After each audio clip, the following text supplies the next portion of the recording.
Tarea 3 del Bachillerato Anáhuac, presentado por Sebastián Flores Valle y Miguel Martínez Cantú, del Salón 4B, hacia el profesor Jimmy Castañeda.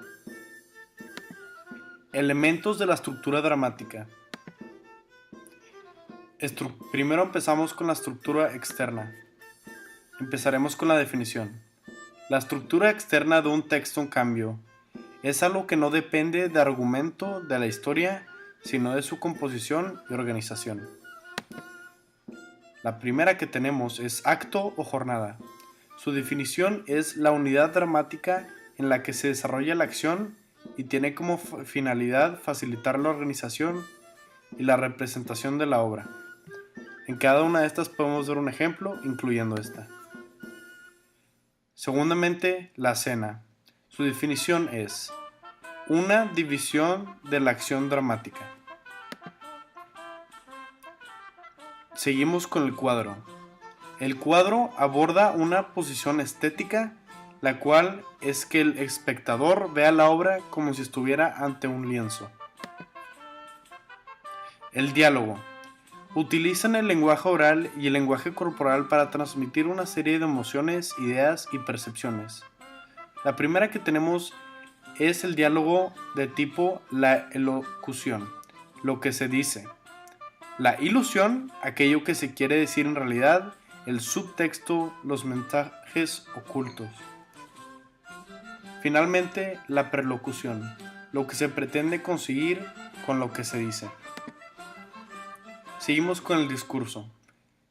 Tenemos dos tipos de discurso. El primero será el discurso directo, que se caracteriza del lenguaje teatral, y el segundo es el discurso indirecto, la forma discursiva de la narración. Personajes. Los personajes son los emisores del diálogo. Tenemos 4 personajes que actúan gravemente. El protagonista, aquel que por lo general tiene la mayoría importancia en el desarrollo de la obra. El antagonista, es el opositor al protagonista. Secundario. Los actores secundarios son actores de género. Colectivo. A pesar de ser una sola persona, representan a muchas otras. Acotación. Aparecen entre paréntesis breves notas aclaratorias del autor. Sirven para orientar al lector en la interpretación del texto dramático. Aparte.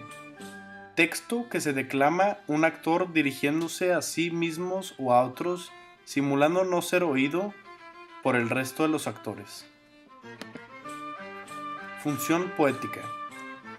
Esto es cuando el lenguaje se usa para producir belleza, asombro, compasión y demás. Mutis. Esta es la acción de salir de la escena un actor. Acción.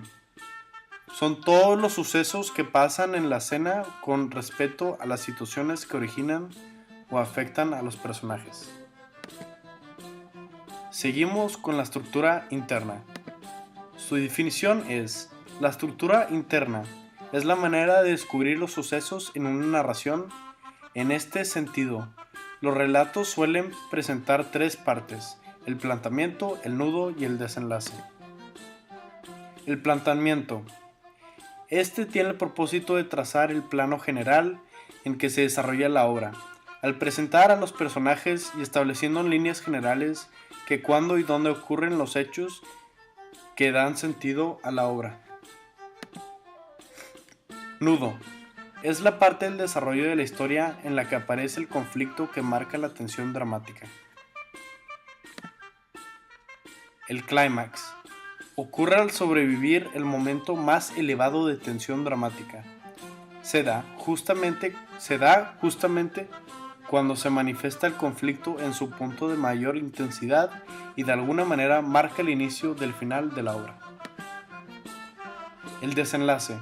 Marca la conclusión de la obra en la cual se resuelve el conflicto que planteó la obra dramática. Por lo general, esta resolución suele ser favorable o lo contrario para él o los personajes centrales de la obra. la bibliografía para que cheque dónde sacamos nuestra información y le pido gracias por darme su atención el día de hoy.